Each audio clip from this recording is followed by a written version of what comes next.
And ఇది తర్వాత మనకి ఈ సినిమాలో ఈ 20%కే సినిమా ఇండస్ట్రీ చాలా పచ్చగా ఉంటుంది అంటారు అని అందరూ అనుకుంటారు. కానీ ఇక్కడ కష్టాలు పడేవాళ్ళు, సాధక బాధకాలు అనుభవించేవాళ్ళు, రెక్కాడితే కానీ డొక్కాడని కార్మికులు, ఇలాంటి వాళ్ళు ప్రత్యక్షంగా వేల మంది, పరోక్షంగా లక్షాది మంది ఉన్నారు.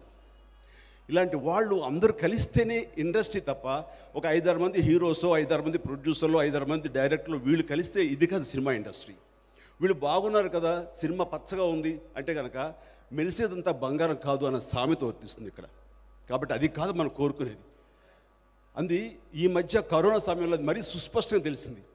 షూటింగ్స్ 4-5 months ఆగిపోయేసరికి కార్మికులు వాళ్ళు ఎంత ఇబ్బంది పడ్డారనేది మేము కళ్ళారా చూసాం.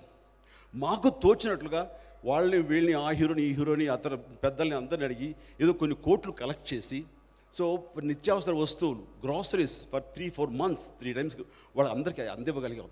బట్ లక్కీగా తర్వాత వెంటనే రెజ్యూమ్ అయిపోయిన షూటింగ్స్, దెన్ అందరు ట్రాక్లో పడిపోయారు. కానీ ఒక నెల షూటింగ్ లేకపోతే ఎంత అగ్గగ్గలాడుతారని చెప్పడం కోసం ఈ మాట చెప్తున్నాను. సో ఇండస్ట్రీ అనేది నిత్యం ఉండే పచ్చదనం కాదు అది. అలాగే ఏ విపత్తు వచ్చినా, ఏ ప్రమాదాలు జరిగినా, ఏ యుద్ధాలు జరిగినా, ఏ ఎర్త్క్వేక్స్ వచ్చినా సరే, ఏ వరదలు వచ్చినా, ఏం వచ్చినా సరే ముందుగా స్పందించేది మేము, మా సినిమా ఇండస్ట్రీ. గర్వంగా చెప్పగలం.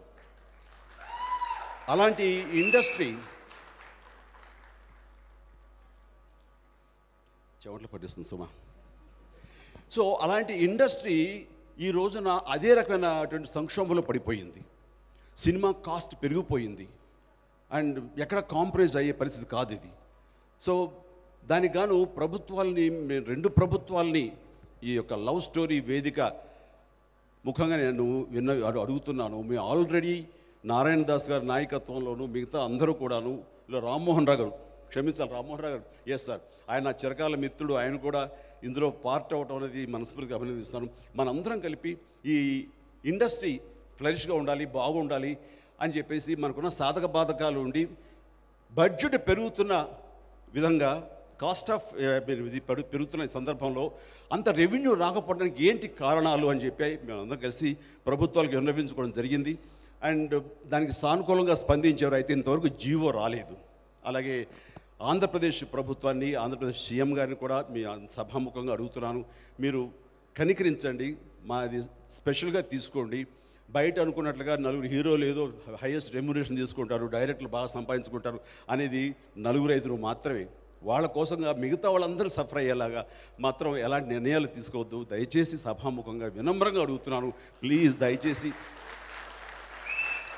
కొంచెం సానుకూలంగా స్పందించి మా రిక్వెస్ట్ని మీరు దానికి పరిష్కార మార్గంగా చూసి చేయండి. ఎందుకంటే